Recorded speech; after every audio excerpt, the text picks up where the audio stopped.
Haaya akkam jirtu hordoftoota Oromiyaa Saam nagaa keessanii nagaan keenya iddoo jirtan hunda sinaa ga'u. Egaan hordoftoota keenya viidiyoo irraa kana keessatti barnoota baay'ee murteessaa tokko isin agarsiisa jechuudha. Innis maalidha?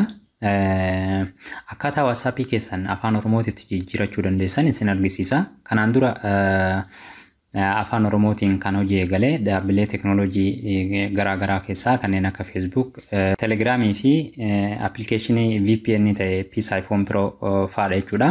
Kan isin argisiisu immoo akkamitti akka WhatsAppii keessan afaan Oromootti jijjiirachuu dandeessan isin argisiisa. Duraan dursa WhatsAppii keessan update gochuu qabdu.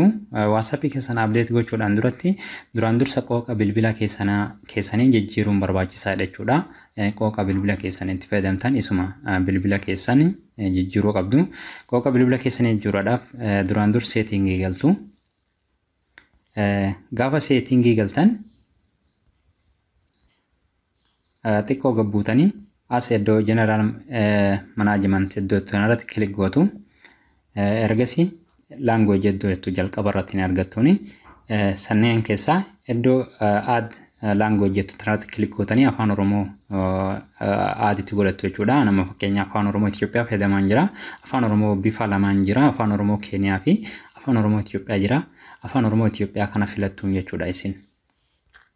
Erga qooqa afaan keessanii jiraatanii kallattiidhaan WhatsAppii keessan update gootu jechuudha. Please video keenya kana like gochuudhaan akkasumas yaadatee qeeqa qabdan commentii jalatti commentii irratti qeeqatee gaafii qabdanis gaafachuu dandeessu. Garuu video keenya kana like gootanii akka namoonni hedduun irraa fayyadamaniif like akkasumas yoo isinitti tole share gochuun irraanfatinaa isiniin jedha. Ergasii WhatsAppii keessan Play Store keessan irra galtanii WhatsAppii keessan update ni gootu. WhatsAppii keessan erga update gootanii open gootu jechuudha. Ani amma already update godheera waan ta'eef open godheetuma seena jechuudha. Gaafa open godhee seenu WhatsAppiin kee fakkeenyaaf amma afaan Oromootiin fayyadamaa jira jechuudha. Afaan Oromootiin erga fayyadamuu qabee xiqqoo bubbuleera. Isin wanti gochuu qabdan WhatsAppii keessan gaafa open gootanii galtan tuqaa sadan kan irratti kilik gochuudhaan keessan afaan Ingiliffaatiin isinii fida iddoo settingiitu kan argattuun jechuudha. Ergasii as iddoo haasaawwan jedhu kana irratti kilik ni gootuun jechuudha isin. Keessan afaan Ingiliffaati. Ergasii xiqqoo gaafa gabbuutan iddoo language jettu argattu isin jechuudha. Fakkeenyaaf kiyya qooqa appilikeeshinii jedha. Qooqa appilikeeshinii kanarratti gaafa kilik godhu bifa kanaan afaan Oromoo naa fida jechuudha. Afaan Oromoo kun afaan bilbilaa afaan Oromoo jechuudha. Afaan bilbilaa Oromoo jedheera. Bifa kanaan WhatsAppii keessan afaan Oromootti jijjiirachuu dandeessan. Fakkeenyaaf WhatsAppiin normaalii ta'ee